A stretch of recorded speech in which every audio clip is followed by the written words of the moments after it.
फक्ताङलुङ देवस्थान।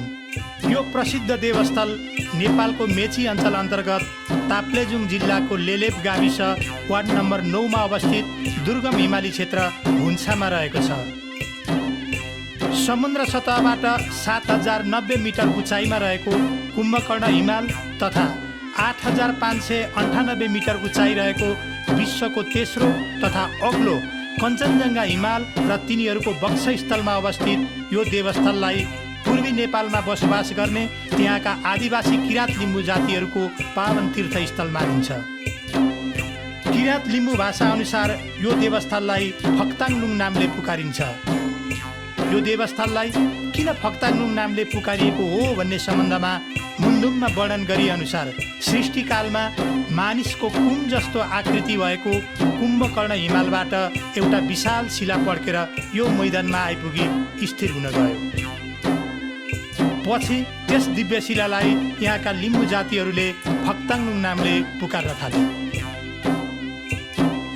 किराँत लिम्बू भाषा अनुसार फक्ता भनेको पड्केर प्रकट भएको र लुङ भनेको ढुङ्गा हो।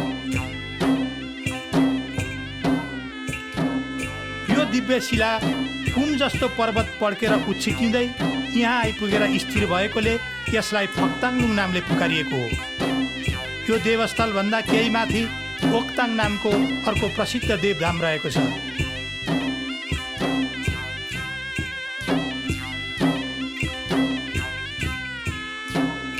संसारकै लामो कञ्चनजङ्घा हिमनदी नजिक रहेको यस देवस्थललाई ढुङ्गाको पर्खालले घेरिएको छ। किम्वदन्ती अनुसार यसै स्थानबाट किराँत लिम्बू जातिका पुर्खाहरू प्रकट भएका हुन् र उनीहरूको सामाजिक विकास र सांस्कृतिक सभ्यता फक्ताङलुङबाट आरम्भ भएको हो। यो देवस्थललाई किराँत लिम्बू र बौद्ध धर्मावलम्बीहरूको आस्थाको केन्द्र मानिन्छ।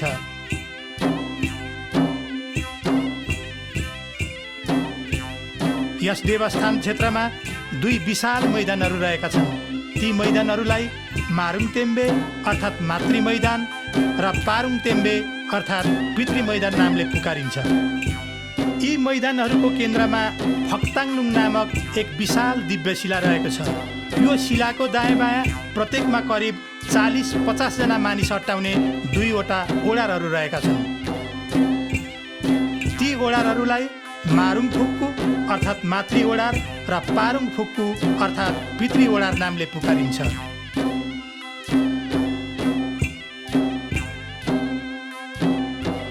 ती ओडारहरूको बीचमा अर्को एक दिव्य शिला रहेको छ। यो दिव्य शिलालाई किराँत लिम्बूका पुर्खाहरूको रक्षा गर्ने साक्षात देवताका रूपमा पूजिन्छ।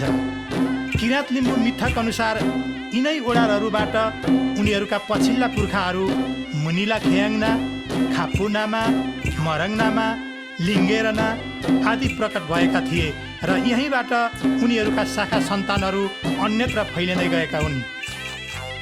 मानव सृष्टिको आदिकालतिर किराँत देवदेवता पारुहाङ र सुम्नीमा फक्ताङलुङ अर्थात् कुम्भकर्ण कञ्चनजङ्घा हिमालको शिखरमा बस्दथे र किराँत पुर्खाहरू उनै देवदेवताको छत्रछायामा यही मारुङ फुक्कु र पारुङ फुक्कु ओडारमा बस्दथे।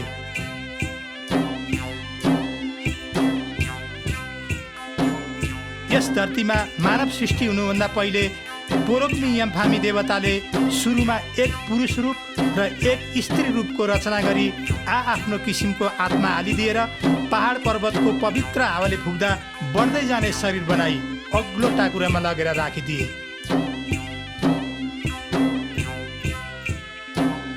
यसरी सृष्टि भएका यी पुरुष रूप र स्त्री रूपबाट पैदा भएका पुरुष र नारीलाई सुलुलालाबेन र लाहादङ्ना नामले पुकार्न थालियो।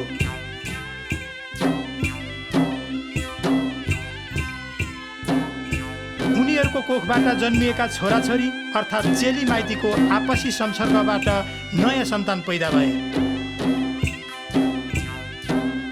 यसरी हाडनाताबाट सन्तान पैदा भएपछि पाप र अधर्मको सृष्टि हुन गयो। त्यसपछि तागेरा निङवा फुङमाङ अर्थात् ईश्वरले यी मानव जातिका आदिम पुर्खा सुलुलालाबेन र लाहादङ्नालाई पृथ्वीभन्दा माथि सुनाइङ दङदेन अर्थात् सत्यलोकमा लगेर राखिदिए र उनीहरूलाई पृथ्वी लोकमा हुने पाप धर्मको लेखाजोखा राखी त्यसको न्याय निरूपण गर्ने जिम्मेवारी सुम्पिए। त्यसपछि सुलुलालाबेन र लाहादङ्नालाई थेवासाम अर्थात् माथिबाट आएका पितृदेव र युमासाम अर्थात् माथिबाट आएकी मातृदेवी नामले पुकार्न थालियो। त्यसै गरी यो पवित्र भूमिलाई पारुङ मारुङ ला फुक्कु र उनीहरूले पाइला टेकेको र खाइखेली हुर्केको यस दिव्य भूमिलाई खयालुङ, फक्ताङलुङ, मुक्कुमलुङ, पयङलुङ, सेवालुङ आदि नामहरूले पुकार्न थालियो। थेवासाम र युमासामले पाइला टेकेको र खाइखेली हुर्केको यस दिव्य भूमि फक्ताङलुङलाई विभिन्न देवदेवताहरूको प्रकट स्थल मानिन्छ। कालान्तरमा फक्ताङलुङबाट किरात सन्ततिहरू अन्यत्र फैलिँदै गए। पृथ्वी लोकमा अत्याधिक मात्रामा जनघनत्व बढ्दै गएपछि त्यहाँ पापाचार र दुराचार फैलिँदै गयो र मानिसहरू अनेक आपद विपदमा परि भयानक अन्धकारमा डुब्न थाले।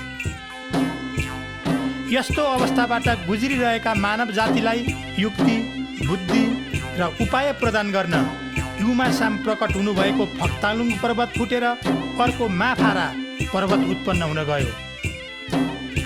माको अर्थ आमा अर्थात् कुम्भकर्ण कञ्चनजङ्घा हिमाल र फारा भनेको छुट्टिएर गएको सन्तान या पर्वत हो। यसरी उत्पन्न भएको पर्वतलाई माफारा अर्थात् महाभारत पर्वतको नामले पुकार्न थालियो।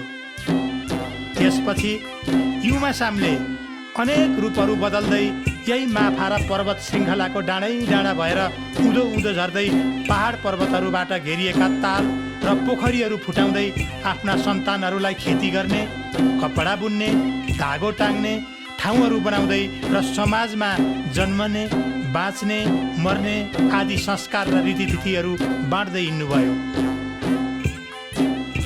उहाँले आफ्ना अनुचरहरूमध्ये केहीलाई आवश्यकता अनुसार ठाउँ ठाउँमा छोड्दै जानुभयो।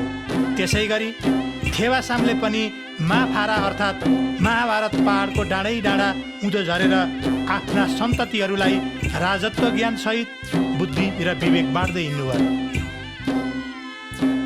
किरात लिम्बू जातिहरू अनेक किसिमका अलौकिक शक्तिहरूको पूजा आराधना गर्दछन्। त्यस्ता शक्तिहरूमा माङ अर्थात् ईश्वर, साममाङ अर्थात् जीवात्मा रूपी ईश्वर र साममाङचाङ अर्थात् ईश्वरका अनुचरहरू प्रमुख हुन्।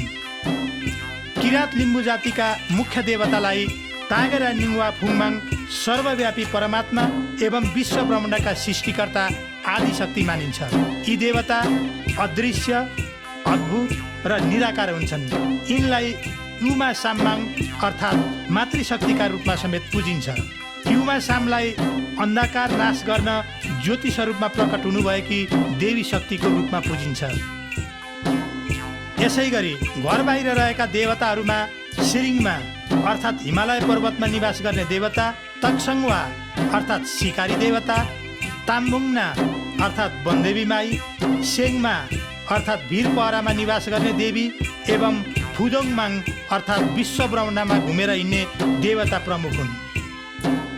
किरात लिम्बूहरू आकाश, धरती, हिमाल, भिर, पहरा, कोडार, नदीनाला, ताल, पोखरी, वनपाखा, वृक्ष, बिरुवा प्रत्येकमा अलग अलग देवी देवताहरूको बास रहेको हुन्छ भन्ने मान्यता राख्दछ।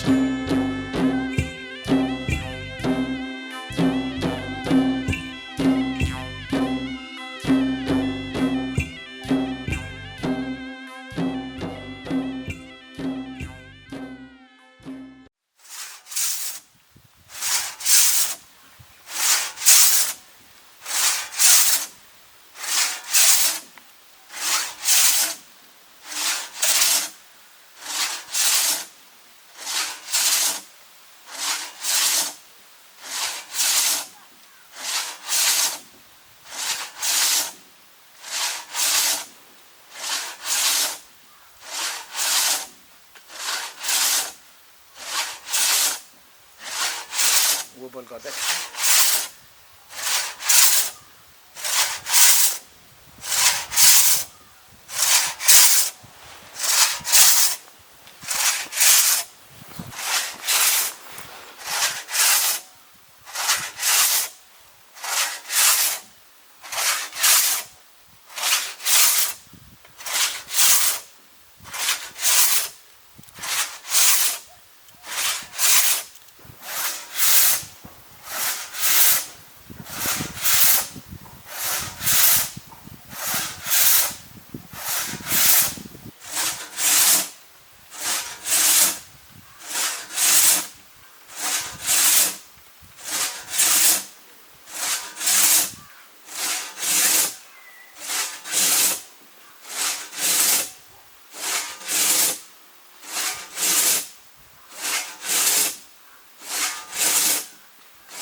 बोबल गर्दा